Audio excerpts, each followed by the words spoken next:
Eu estou aqui agora com a doutora Patrícia Ferrari e vamos falar um pouquinho sobre reabsorção. Mas antes gostaria de parabenizar você pela sua palestra. Também estava no Hands-On mais cedo, consegui dar uma passadinha lá. Joia! E vamos começar a falar um pouquinho sobre reabsorção. Eu vou confessar já que eu conheço muito, sei muito pouco da área de reabsorção. Então gostaria que você falasse um pouquinho da importância desse assunto para os acadêmicos e também para as pessoas que estão ali começando a entrar na área de endodontia, começando a caminhar por essa trilha. As reabsorções radiculares em dentes permanentes é sempre um evento patológico. Nunca é como na dentição decídua, que seria os dentes de leite, é um processo fisiológico. É importante na dentição decídua que exista a reabsorção para a chegada do sucessor permanente. Mas no dente permanente, a reabsorção é sempre um aspecto negativo, que pode não ter impacto nenhum, como pode até levar à perda daquele elemento dental. E hoje a gente pensa, a perda do elemento por processo reabsortivo, num país pobre como o nosso, a substituição daquele dente por um implante não é algo tão simples.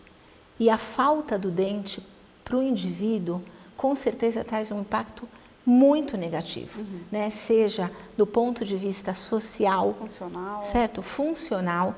Então, assim, por isso que nós temos realmente que trabalhar no sentido de manter aquela unidade, porque com certeza isso traz o que a gente conhece como bem-estar, físico, social para o paciente.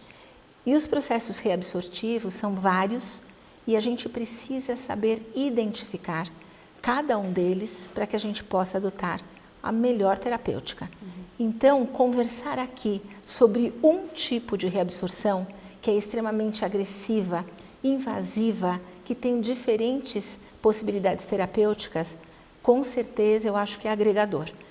É um tema difícil, é um tema muito denso, para um espaço de tempo relativamente curto, mas com certeza trazer esse insight para quem veio aqui, pelo menos saber que existe, apesar de já ter 24 anos que já foi feita a primeira publicação importante, mas nunca é demais a gente falar e abordar casos tão difíceis como esses. Então, assim, bacana ter essa oportunidade num congresso de endodontia, falar sobre esse tema. Mas esse é um tema que interessa ortodontistas, periodontistas, cirurgiões, além do endodontista, que normalmente é o chamado para fazer o diagnóstico. Então, é um tema que envolve muitas áreas da odontologia, incluindo a estética, a radiologia. Falamos muito hoje da importância desse exame para definir diagnóstico e tratamento. Então, assim, ele é multidisciplinar, a abordagem desse tema.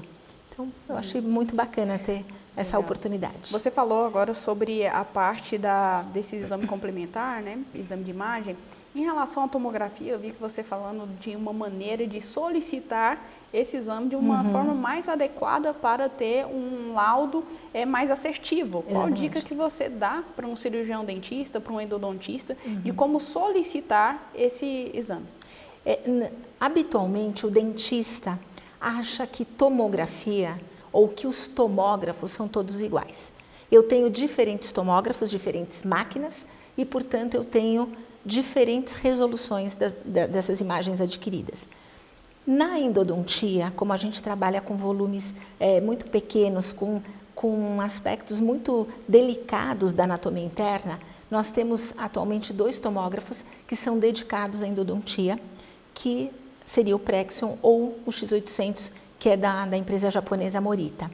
Como nós temos esses 2 que são mais dedicados, é importante que a gente conheça os parâmetros para adquirir a melhor imagem desses tomógrafos. Então, por exemplo, aspectos como o tamanho da área que eu vou escanear, chamado de FOV. Então, eu preciso do menor FOV, porém, eu preciso do maior tempo de exposição. Preciso mais detalhes para ter a melhor resolução espacial final. Eu preciso da menor espessura dos cortes, chamada de slice thickness. Eu preciso da maior miliamperagem. E eu preciso, né, da quilovoltagem a mais alta possível. Então, são alguns parâmetros, dentre os mais de 20 parâmetros, a compor alta resolução. Mas quando você faz a sua solicitação enviando alguns desses parâmetros, com certeza o olhar do técnico e do radiologista vai ser diferenciado para a sua solicitação. E quando você conta o histórico do caso na sua solicitação, até mesmo incluindo imagens, seja radiográfica, seja clínica, com certeza você vai ajudar o radiologista a solucionar a sua dúvida de um modo muito mais preciso e assertivo. Então, assim, isso é uma rotina há muitos anos para mim. Então, eu nunca uso a solicitação do Instituto. Sempre eu montei a minha num Word, algo super simples, que consta ali o tomógrafo que eu quero, os parâmetros que eu quero, o histórico do caso e imagens que eu já tenha do exame clínico radiográfico. Então, acho que assim, isso com certeza ajuda muito o radiologista. E eu já vi muitos cursos onde eles colocam como exemplos esse tipo de solicitação e a gente multiplica essa informação nos cursos para que o profissional possa realmente conhecer o exame tridimensional do modo mais adequado possível. É legal que isso dá um direcionamento para ele, né, que não teve esse contato com o paciente. Exatamente. E a importância também da história, né, de como esse paciente chegou para dar esse direcionamento. Porque assim, realmente, o radiologista, ele fica perdido. Muitas vezes ele tem simplesmente, olha, faça a tomografia do dente 16. Por quê? Será que tem uma suspeita de trinca, de fratura, de um quarto canal, por exemplo, tem uma perfuração, tem uma reabsorção, ele fica completamente, né, às escuras. Então, assim, nos nossos cursos, muitos radiologistas vêm fazer para poder melhor laudar os exames, né? Então, isso é uma troca espetacular, né? Eu aprendo muito com os radiologistas, né, porque também gosto muito desse tema e certamente eles também, entendendo o lado do tratamento do endodontista, melhoram muito, né, a percepção desses laudos. E isso vai impactar em trazer, né, em cuidar melhor das pessoas. Acho que é bem isso. A importância desse conhecimento de rádio também para você conseguir fazer a solicitação desse exame, Sem né? dúvida. Porque se a pessoa não tem ou tem um conhecimento muito básico, ela não vai conseguir nem solicitar. Exatamente. Hoje, a radiologia bem aplicada, 60% dos seus clientes são endodontistas. E hoje o endodontista pode buscar esse conhecimento da navegação nas imagens, porque assim, só para você ter uma ideia, quando a gente solicita num tomógrafo, como por exemplo o X800, se você pedir dentro de todos esses parâmetros, você conquista 501 imagens. Dessas 501, o radiologista vai te separar em torno de 50 imagens para oferecer no template ou no report. Imagina quantos outros detalhes podem ter sido perdidos. Então, quando a gente faz a navegação naquele volume todo das 501 imagens, é mais prazeroso, é mais eficiente, é muito mais fácil, inclusive a nossa comunicação com o paciente. E mostrar, fazer essa leitura da tomografia para o paciente leigo, com certeza é encantador. Então, eu tenho sempre um momento chamado leitura da tomografia, que é uma outra consulta que o paciente vem, para poder realmente olhar o exame tridimensional que ele foi adquirir no Instituto de Radiologia. E hoje o endodontista é isso, ele tem formas de fazer esse curso. Então, hoje eu tenho cursos presenciais de tomografia para endodontia, eu tenho cursos, né, de modo híbrido, então, ou só virtuais. Então, assim, estudar não é mais uma opção para a gente. A gente tem que ter muitas formas de buscar esse conhecimento. Isso é obrigação, é uma responsabilidade, visto que você está cuidando de alguém, né, com o seu trabalho. Então, é isso que o aluno de graduação precisa entender quando ele fez a opção da odontologia como profissão. Ele está escolhendo uma profissão de cuidar do outro. E esse cuidar do outro, com saúde e ciência, que é tão dinâmico, isso é até que ele pare de trabalhar. Daí, né, aquela frase, né, realmente é um dever infinito, infinito mesmo, até que ele coloque um fim. Vou parar de trabalhar. Entendi. Entendeu? O que eu acho interessante é que nós estamos falando sobre a importância do diagnóstico, né?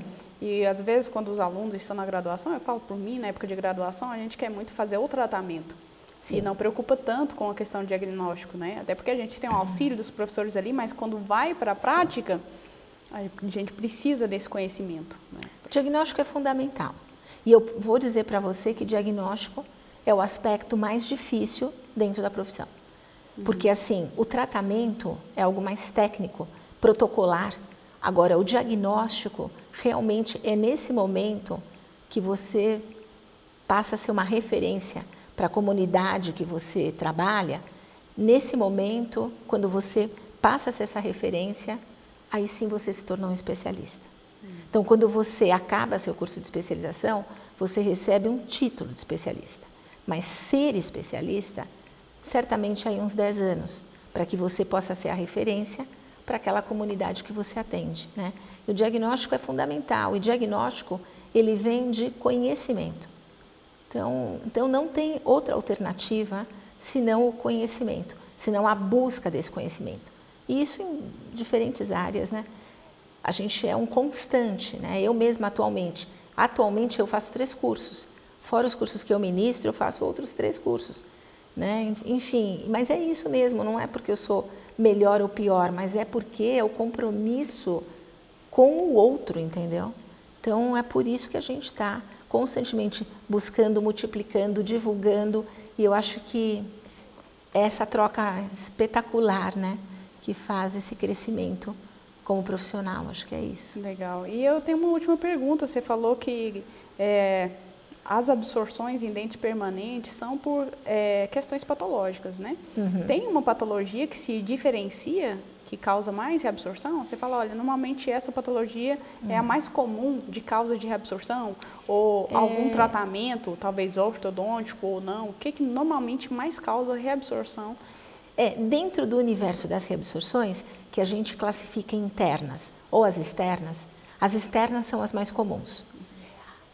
Dentre as reabsorções externas, as mais comuns são as reabsorções de superfície apical, que são motivadas pela mecânica ortodôntica. Então, dentre as reabsorções externas, talvez essa seja a mais comum, provocada pela movimentação ortodôntica, que gera um fulcro de pressão na porção mais apical e que vai gerar morte de celular, e assim você vai ter o processo reabsortivo. Então, essa talvez seja mesmo a mais comum. E dentes com lesão apical, eles também têm reabsorção de osso e de raiz para acomodar células de defesa.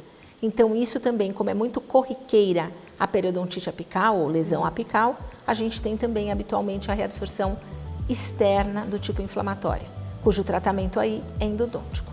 E da superfície apical é a remoção da força. É isso. Queria parabenizar você. Imagina, eu que agradeço. Pelo Reduzion, que eu dei uma olhada lá. Foi tudo rápido, né? Pela palestra e por divulgar esse conteúdo, tanto com os estudantes, também por tirar esse tempo para vir aqui falar um pouquinho com a gente. Nossa, mega prazer. A Adriana realmente é muito querida e realmente esse evento ele tem, como eu disse, ela o DNA dela, sabe? É a organização, é o capricho, é o cuidado, é o bem cuidar das pessoas. Então, assim, com certeza, se eu tivesse qualquer outro compromisso, eu teria desmarcado para poder estar aqui com ela e com todos vocês, claro.